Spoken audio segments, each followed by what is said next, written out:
Hello and welcome to another how-to video brought to you by Bomber. Today we are going to do the Bomber power plate system. This is a system that can work on any 4-hole or 3-hole board and gives you quite a lot of performance enhancements. You get a little bit of lift off the board and you get some absorption with the E-ring system. And if you want, and we'll talk about it, you can add cant. So we're going to show you how to install it now in the next section of this video. Alright, we're going to now install the Bomber power plate onto this 4-hole board. As I mentioned before, we've got, the power plate does come in a 4-hole version and a 3-hole version. We're going to install a 4-hole version today. So the first thing you're going to want to do is take your E-ring. In this case we're using the blue E-ring. Like I said before, there is a yellow E-ring which is much softer. There is also a red E-ring that is much stiffer, and the blue E-ring is right in between. Alright, we can help you in selecting those due to your weight, your height, and your skill ability. So just drop us a line, we can help you select those. Also, you can pick your cant disc. It comes in a 0 degree, which is flat.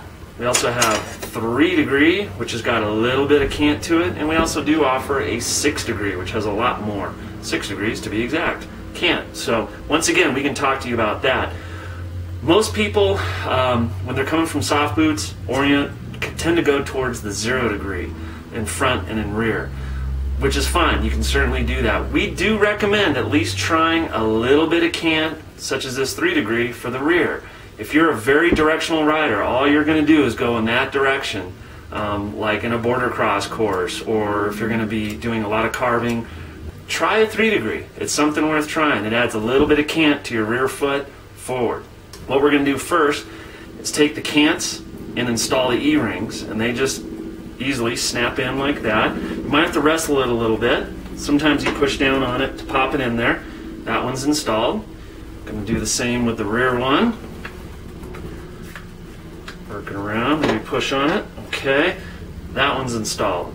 Now we're going to take the center disc and install it into this assembly. So you'll notice there's teeth on here and there's teeth on the center disc. Alright, that allows you to rotate this cant disc. If you want to change the angle of the cant, create a compound angle, that's up to you. In this case we're going to do kind of what I call a traditional setup, where the angle of the cant is in line with the snowboard. So we're going to put that perfectly in line like that. So I'm going to set that there. We're going to install, just want to get the logos facing forward. Alright, I'm going to set those on there. I'm going to move these plates out of the way. At this point, you're going to figure out your stance width like you normally do with your binding. You have adjustments on your board with the inserts and of course the pockets on the center disc. So now once I have that set up, I am going to install the M6x20 screws.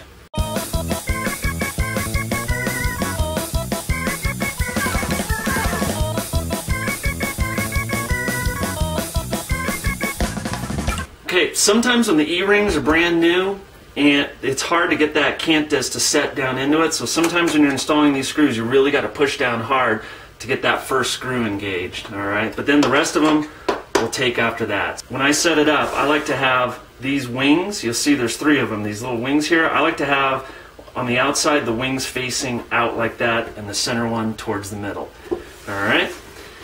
Not that it really matters, but I think it makes a difference on the way the system feels. Now is we're going to install the actual adapter plate. If you look at the plate, you'll notice it's a little wider here and a little narrower here. Alright, the narrower side is your heel. If you look at your typical soft boot binding, you'll notice the heel side is a little narrower and your toe cup area is a little wider. So this is our heel, this is our toe. And if you'll see, this little hole right here is what we're going to look down through and look at the angle that we're going to set these plates up. Because here's the deal, when you set this onto your board, you're going to set the angle of the adapter plate to the angle that you run on your board. So let's say you run 20 degrees on the front. What I'm going to do is I'm going to insert this plate and look down that little hole there at that little pointer, and I'm going to look for the 20 degree mark on that center disc. So that's where I'm going to install these. For my rear one, I'm going to set it up at 0. So I'm going to make sure that this little pointer is looking at the 0 on the center disc. Now we install the M8 Flatheads.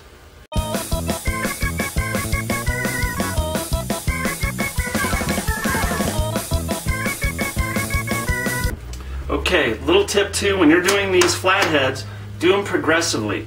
I would do it in 3 passes. I would set them in first so everything positions right, then snug them, just a little bit of like half force, and then once that's done, go back and really crank them down. Okay, using your 5mm Allen key that came with your kit. Alright, that is an installed power plate system. Alright, as you notice, we've got flat in the front, and we do have a 3° in back. I think you can see that. There's a little bit of cant towards the middle. At this point, you take your soft boot bindings and put them on here just as you normally would. You'll see that there's M6 threaded holes here that your bindings will go into, and you just set the center disc on your binding, just set that to 0 degrees because your angle is now being set by the power plate. As you'll notice, we've got some, the power plate gives you a little bit more leverage. It gives you a little absorption with the E-ring, and also can give you that cant if you want it. If you have any more questions, you can contact us at our website, and appreciate it.